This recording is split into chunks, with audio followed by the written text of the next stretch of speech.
એક નાની વાત, ઠાકોરજી ને સુદામાજી ઉજ્જૈનમાં સાંદીપની ઋષિને ત્યાં ભણતા હતા ગુરુકુળમાં. રાત્રે આંટો મારવા નીકળ્યા.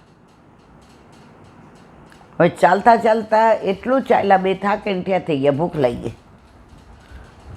એટલે ઠાકોરજી અને સુદામાજી વૃક્ષની ડાળ ઉપર બેઠા. એટલે ઠાકોરજી જેના ઉપર બેઠા ડાળ ઉપર, એમાં ફળ હતું. ઠાકોરજીએ પૂછ્યું, સુદામા એક છે ફળ, આપણે બે? એ કે હા. ઠાકોરજીએ 6 કટકા કર્યા ફળનો, આટલું મોટું હતું. એટલે શ્રીદામા એનો ખાસ ભાઈબંધ, એટલે એક ટૂંક પેલી એને આપી, તું ખા. સામાન્ય રીતે એવું હોય કે પહેલાં ઠાકોરજી આરોગ્ય, પછી આપણાથી લેવાય. હવે શ્રીદામાએ એવું વિચાર્યું કે આ ફળ નવી જાતનું છે, કોઈ દિવસ કોઈએ ખાધું નથી. માનો કે કડવું હોય, માનો કે મારા ઠાકોરજીને, મારા કૃષ્ણને કાંઈ થઈ જાય, માનો કે એ ફળ ઝેરી હોય, તો હું પહેલાં ખાઈ લઉં, એટલે મારા મિત્રને, મારા કૃષ્ણને કાંઈ ન થાય. હવે એણે એક પીસ દીધો આટલો મોટો. ઠાકોરજી બીજો અરોગવા ગયા, ના ના ના ના, મને આપી દે, મને બહુ ભૂખ લાગે છે. હવે મિત્રતામાં તો જીવ દઈ દેવાનો હોય, તો પછી ફળ તો દઈ દે ને. બીજી દઈ દીધું. ઠાકોરજી ત્રીજો મોઢા મૂકો ખેંચીને કે ના, મને બહુ ભૂખ લાગી છે. ઠાકોરજી કે કાંઈ મારો ભાઈબંધ છે ને, આપણે હોય તરત એમ કહીએ, અરે મને ભૂખ, અડધું અડધું લઈએ, હાલે 40% મારું ને 60 તારું, પણ આવું થોડું હોય. આ તો મિત્રતા કૃષ્ણ સુદામાની.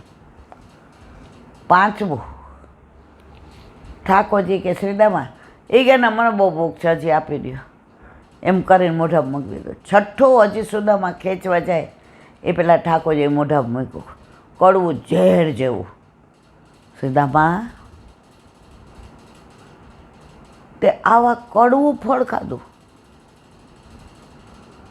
કેમ તું કાંઈ બોલ્યો નહીં?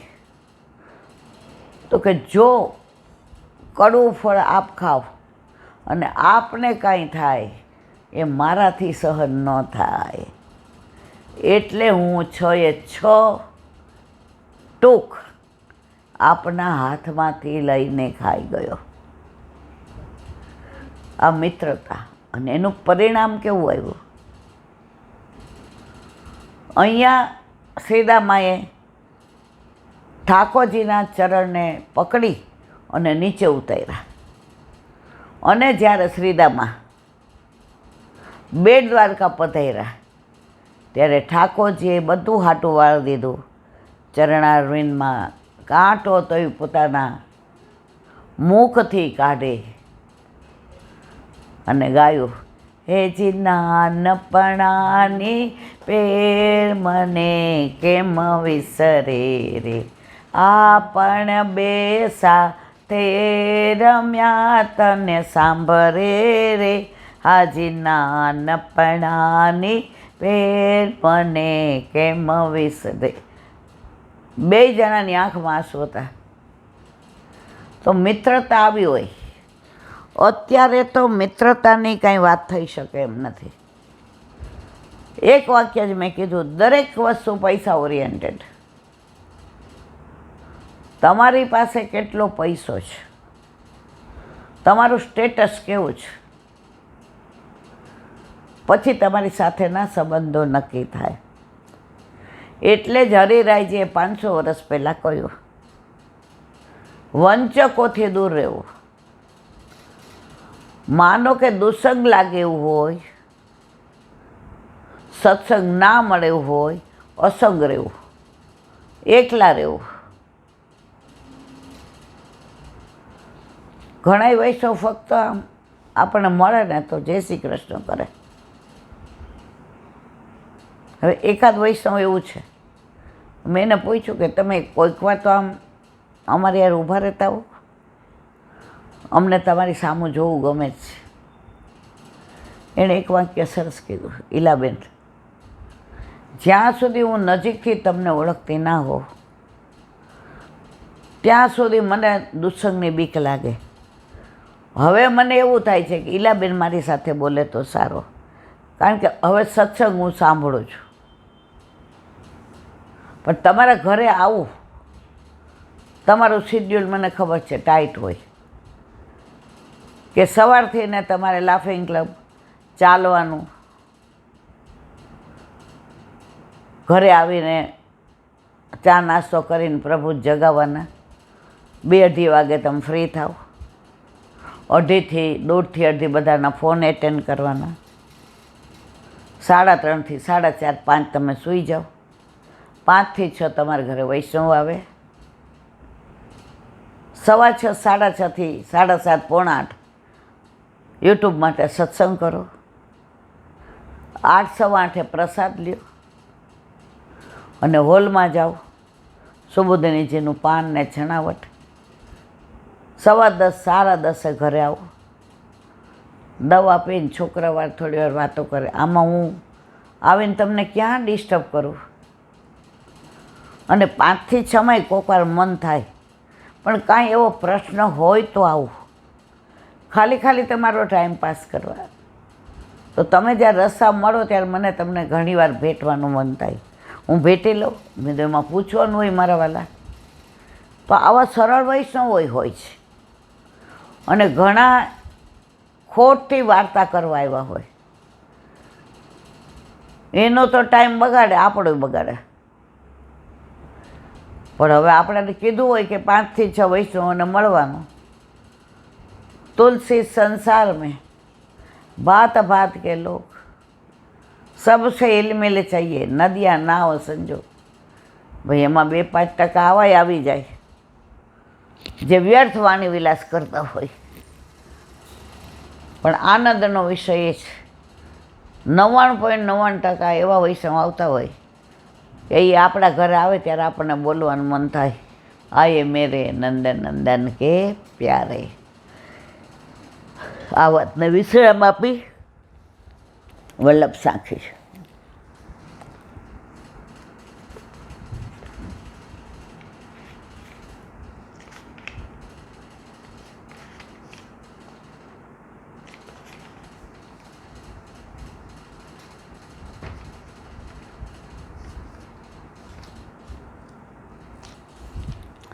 હરિરાય મહાપ્રભુજી કી જય. વલ્લભ સાંખી 59.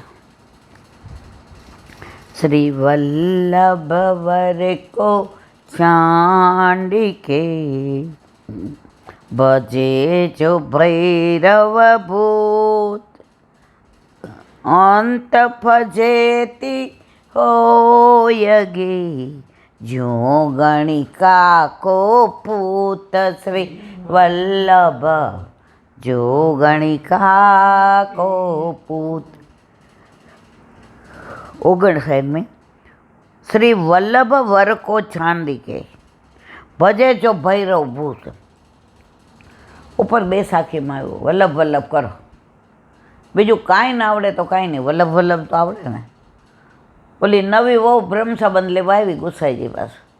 ગુસાઈજીએ પૂછ્યું, બોલ શ્રી કૃષ્ણ શરણમ, લાજમાંથી આમ કરે, બોલ શ્રી કૃષ્ણ. નથી આવડતું? મારું નામ આવડે? હં. બોલ મારું ફલિત. વલ્લભ વલ્લભ જો કરે. હવે એનું અનુસંધાન અહીંયા, શ્રી વલ્લભ વરકો ચાંડિકે, ભજે જો ભૈરવ ભૂત. આજે વલ્લભને છોડી અને લોકો ભૈરવને ને ભૂત પ્રેતને ને દોરા ધાગાને ને ઓલા માતાજીને આન તેને માનવા જાય. શું થાય? અંત ફજેતી હોય ગઈ. છેવટે ફજેતો થાય. કેવી રીતે? જો ગણી કાકો પૂત. વેશ્યાનો છોકરો હોય ને એની પાછળ બાપનું નામ કોનું લખાવવાનું હોય, એટલે ફજેતી કેવી થાય? બધેથી એને જાકારો મળે, કારણ કે એની માનું કોઈ સ્ટેટસ જ નથી. તો જો તમે એકને નહીં ભજો, જેમ ગળિકાનો પૂત હોય એના છોકરાને કયા બાપનું નામ લખો, તો તમે ક્યારે આટલા બધા દેવ દેવતાને માનતા હો, તમે માતાજીના નિવેદય કરો, માતાજી રોજ દીવોય કરવાનો, માતાજીને રોજ ભોગ ધરવાનો, ગણપતિને રોજ ગોળ ધરવાનો. હવે આ બધું તમે કરો તો વલ્લભ વરકો છાંડિકે ભજે જો ભૈરવ ભૂત. ઘણાને એવું થાય કે અમે ઠાકોરજી પુષ્ટ કરાવ્યા, મંદિર જુદું રાખ્યું. હવે માતાજીને માનો કે અમે બહુ નથી સેવતા, તો અમારું બધું બગડી જાય છે. તો તમને ઠાકોરજી ઉપર વિશ્વાસ ન હોય, માતાજી ઉપર હોય, તો શું કામને પુષ્ટ કરાવીએ? એવી દેખાદેખી કરવાની કાંઈ જરૂર નથી કે આણે પુષ્ટ કરાવ્યા એટલે હું પુષ્ટ કરાવું. તમને માતાજી ઉપર વધુ વિશ્વાસ હોય. તમે ચારે બાજુ મને ઓલું આમ કે ને મને ઓલું આમ કે ને ઓલું કામ કે, આ બધા પ્રશ્ન વ્યર્થ છે.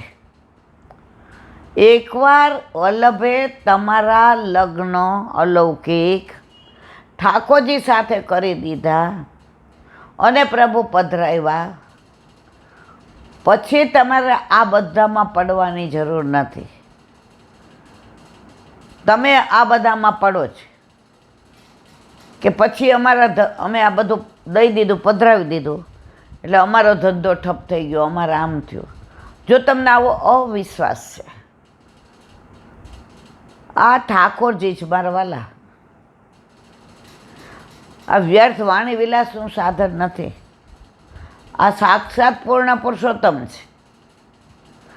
અને મન થાય ત્યારે પધરાવીએ અને મન થાય ત્યારે બહાર, એવું ના ચાલે.